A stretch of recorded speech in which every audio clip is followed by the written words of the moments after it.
नमस्कार। Voice Shiva group of education के YouTube channel पर आप सभी का हार्दिक स्वागत है।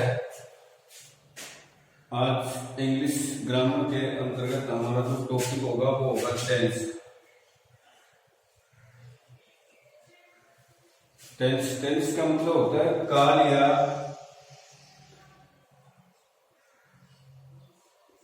समय।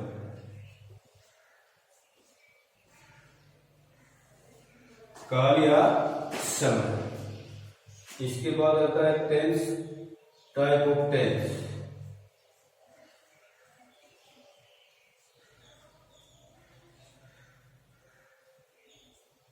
काल के प्रकार।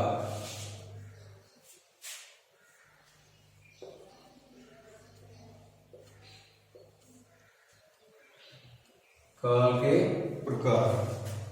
टेंस 3 प्रकार के होते हैं। टेंस या काल कह दो जिसे,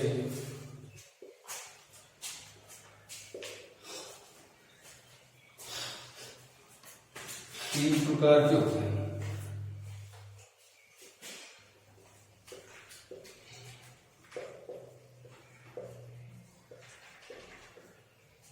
जैसे फर्स्ट है प्रेजेंट टेंस।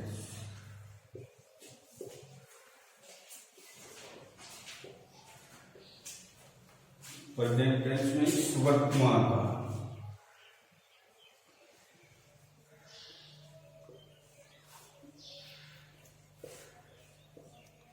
वर्तमान काल का मतलब जो समय अब हमारे सामने है, चल रहा है, वो वर्तमान। दूसरा पास्ट टेंस, ये होता है भूतकाल। भूतकाल मीन्स वो समय जो बीत गया, बीतता हुआ समय, भूतकाल। तीसरा है फ्यूचर टेंस।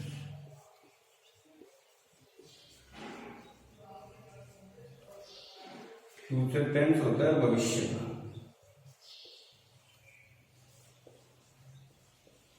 भविष्य काल का मतलब आने वाला समय।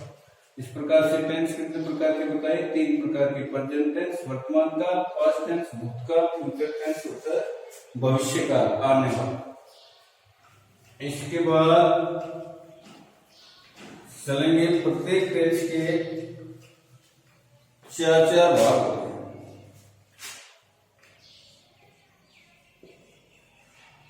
प्रत्येक टेंस के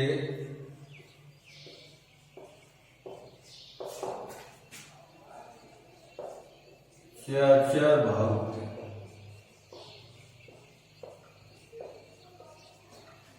जैसे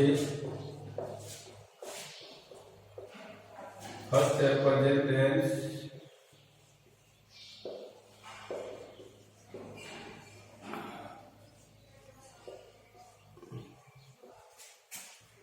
वर्तमान काल। इसके 4 भाग।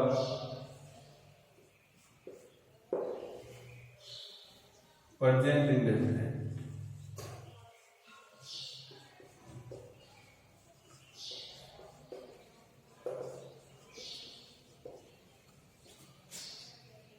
Second present continuous.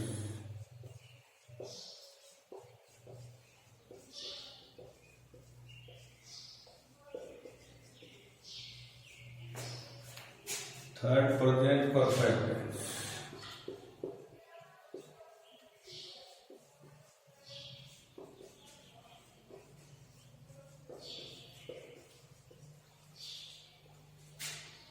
फोर्थ है प्रेजेंट परफेक्ट कंटिन्यूअस टेंस।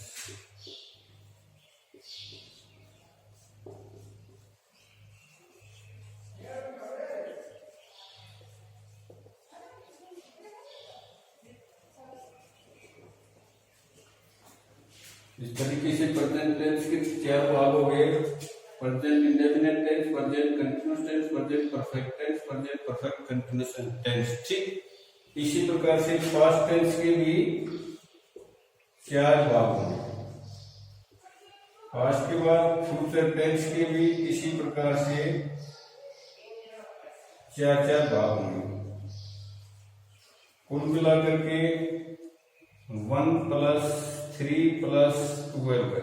इस प्रकार से ये 16 मेंबर्स यानी 16 सदस्यों का एक परिवार होता है।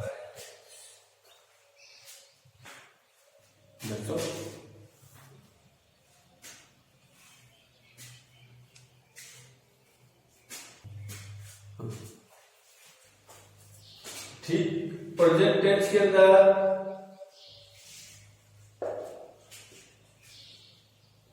सिंपल प्रेजेंट टेंस हम पढ़ेंगे।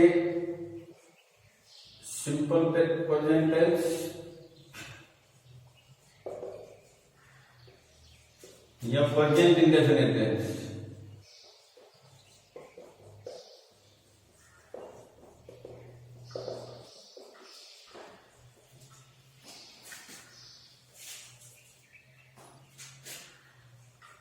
इनकी जो पहचान कैसे करेंगे इसकी, जिन हिंदी वाक्यों के अंत में ता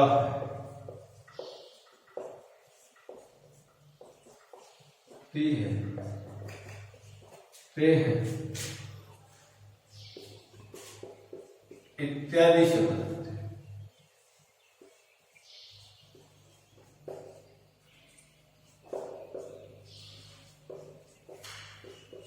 वो वाक्य प्रेजेंट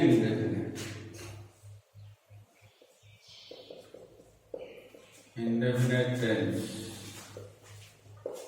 का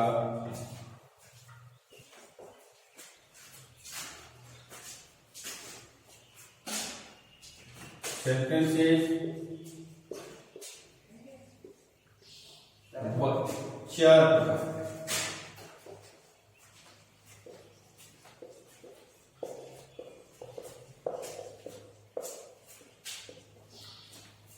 सेंटेंस भी 4 प्रकार के हैं। सबसे पहले देखो सिंपल सेंटेंस, साधारण वाक्य बोल दो, अफर्मेटिव सेंटेंस बोल दो।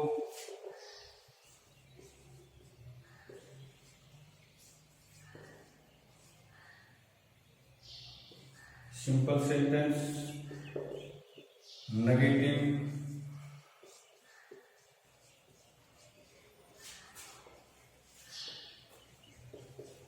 थर्ड सेंटेंस होता है इंटरोगेटिव,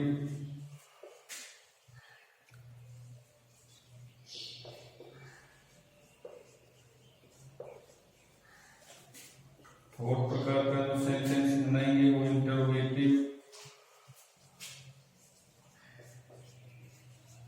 प्लस नेगेटिव। 4 प्रकार के सेंटेंस बनते हैं। सबसे पहले हम इसी में सिंपल प्रेजेंट टेंस के अंदर अफर्मेटिव सेंटेंस बनाएंगे।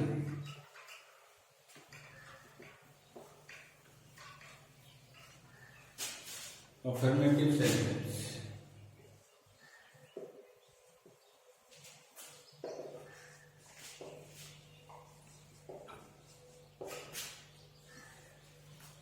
इसको बनाने के लिए जो सेंटेंस होता है, सब्जेक्ट, वर्ब की फर्स्ट फॉर्म एस या एस प्लस हो।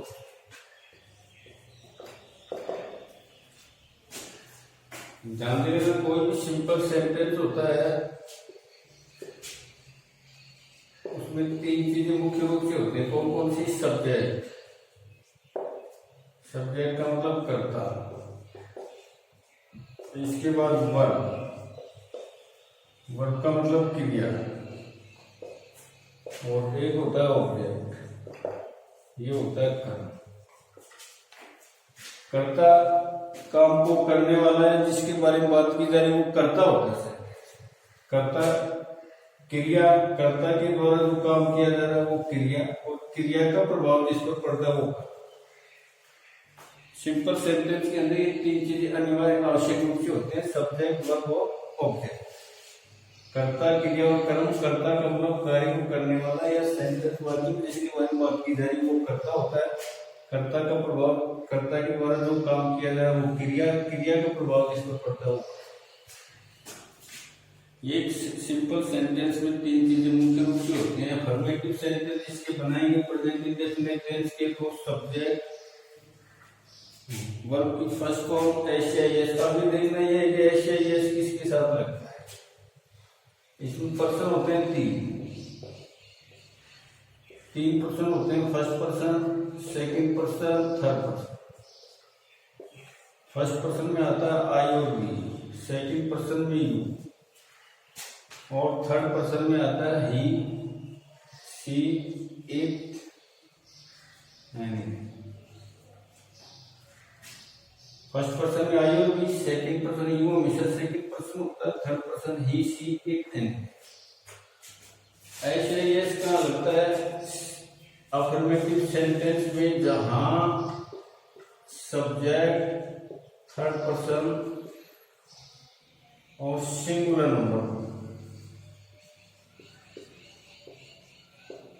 वहां ऐसे यस का यूज होगा। अदरवाइज इसके साथ या इसके साथ कहीं ऐसे यस का यूज नहीं होगा। थर्ड पर्सन सिंगुलर नंबर में ऐसे यस का यूज होता है। यदि subject third person singular number है तो एग्जाम्पल लेंगे। एग्जाम्पल हमने लिया जैसे राम विद्यालय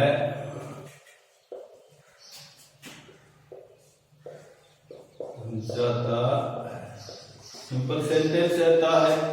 लास्ट में हम बेहतर सिंपल इंडेफिनिट टेंस है, प्रेजेंट टेंस।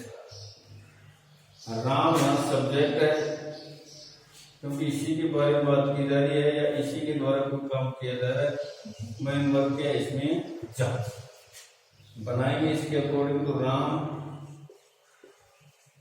अब देखो राम यहाँ कौन सा पर्सन है, थर्ड पर्सन, क्योंकि नाम है इसका, सिंगुलर नंबर है। ये क्या है, मेन वर्ब क्या है, गो, जाना। तो राम वो तो हमने लिख दिया, वर्ब की फर्स्ट फॉर्म वो, इसके साथ ऐसे आएगा, ऐसे आएगा, ये ऐसा आएगा, ये ऐसा आएगा, क्योंकि सिंगुलर है, वर्ब सिंगुलर ए ई आई ओ, तो ये सिंगुलर है तो ई एस हो गया।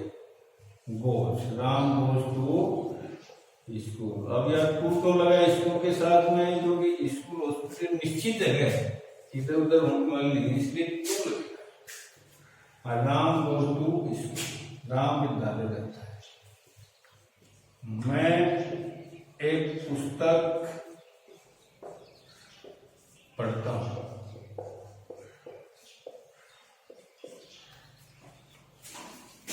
मैं एक पुस्तक पढ़ता हूं। आई सब्जेक्ट है, आई पर्सन कौन सा, फर्स्ट पर्सन, इसलिए यहां ऐसे यस का यूज नहीं। आई मेरे द्वारा काम क्या किया जा रहा है, पढ़ने, ये मेन वर्ब हो, ये मेन वर्ब हो। आई वर्ब की फर्स्ट फॉर्म, रीड, रीड की तीनों फॉर्म एक ही आती है। I read a book. Way cricket खेलते हैं।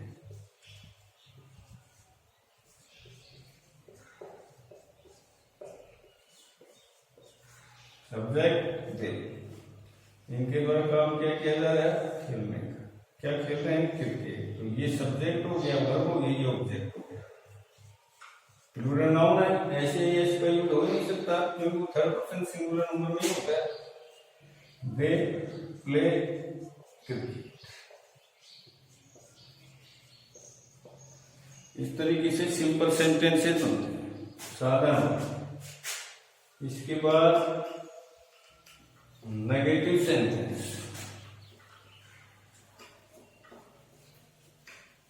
इसी के नेगेटिव सेंटेंस नकारात्मक।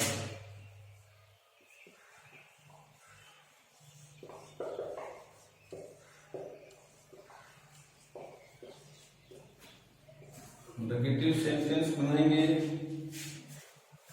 तो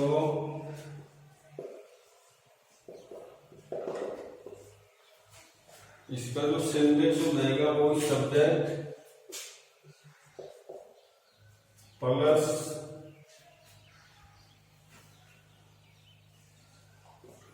do Dutch plus note verb की फर्स्ट फॉर्म ऑफ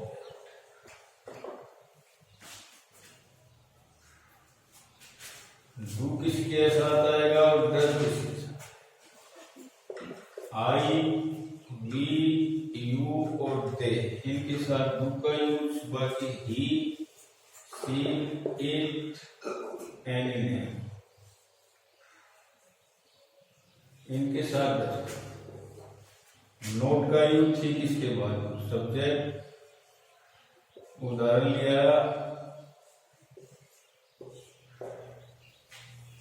राम विद्यालय नहीं जाता,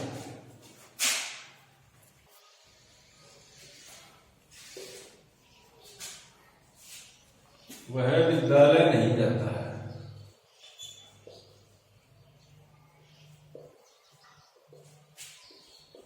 नहीं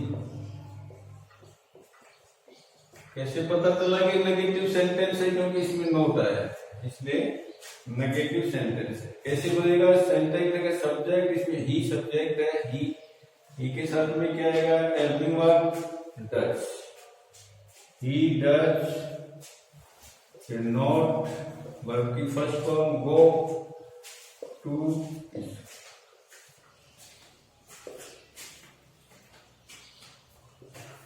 मैं क्रिकेट नहीं खेलता,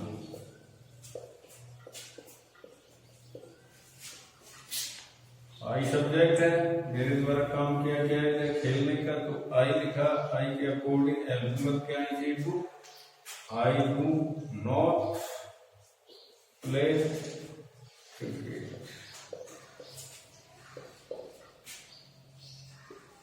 वे मंदिर नहीं जाते, दे सब्जेक्ट है, डू आएगी, they do not go to temple.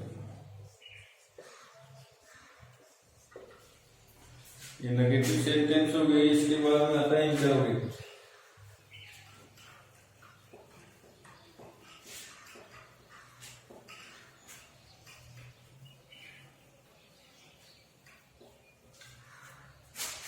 Interrogative sentence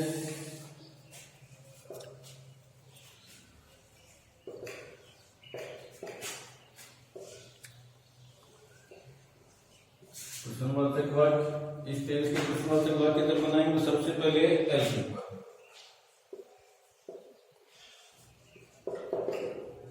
helping verb do और डच, सब्जेक्ट, मेन वर्ब की फर्स्ट फॉर्म, ऑब्जेक्ट, एग्जाम्पल,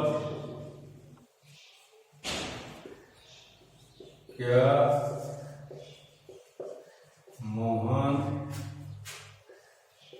बाजार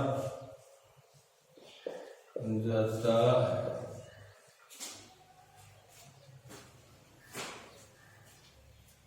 लास्ट में क्वेश्चन मार्क लगा हुआ है प्रोनाउन सेंस, इसका मतलब यही क्वेश्चन इंटरोगेटिव सेंटेंस है। मोहन यहाँ सब्जेक्ट और मोहन के अकॉर्डिंग हेल्पिंग वर्ब क्या आनी चाहिए? Dutch, Dutch Mohan, Dutch Mohan subject, जाना फर्स्ट फॉर्म है, वर्ब है यहाँ गो टू मार्केट। क्या वर्षा पुस्तक पढ़ती है?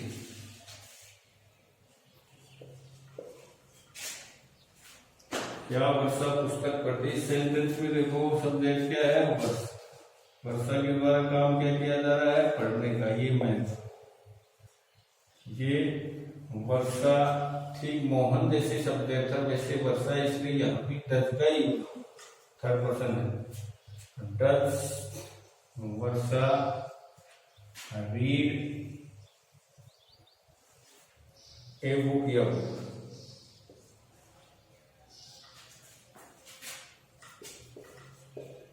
या वे अपना कार्य करते,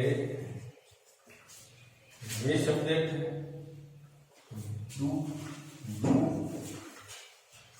दे, कार्य करना, डू दे वर्क, इसके अकॉर्डिंग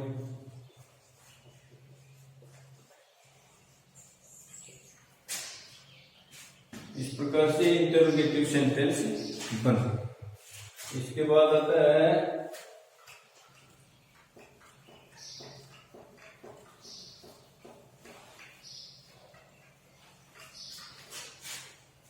इंटरोगेटिव नेगेटिव।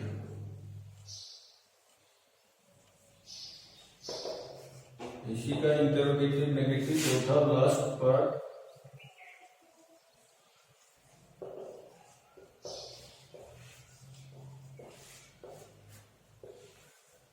सबसे पहले वो सिंटेक्स जब हम बनाएंगे, helping verb, subject, note, verb की फर्स्ट फॉर्म, ऑब्जेक्ट, एग्जाम्पल,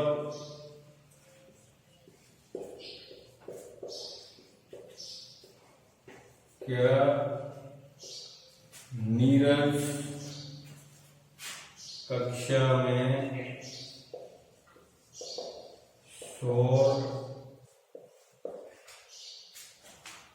नहीं करता।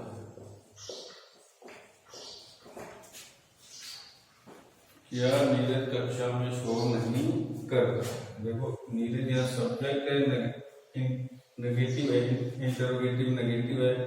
नीरज की अकॉर्डिंग हेल्पिंग वर्ब आएगी, याद कर, क्योंकि do I we you they के साथ में आता है। Does Neeraj not make a noise in the,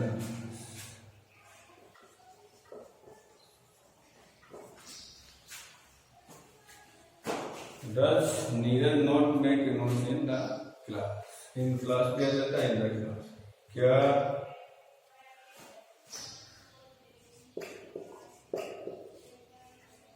वे दोनों फुटबॉल नहीं खेलते।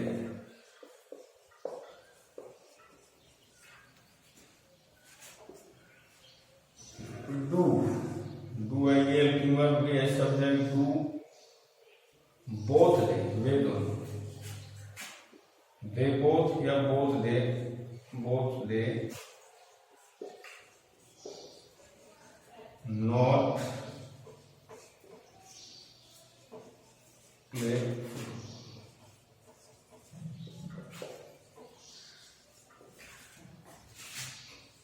क्या राधा गाना नहीं गाती।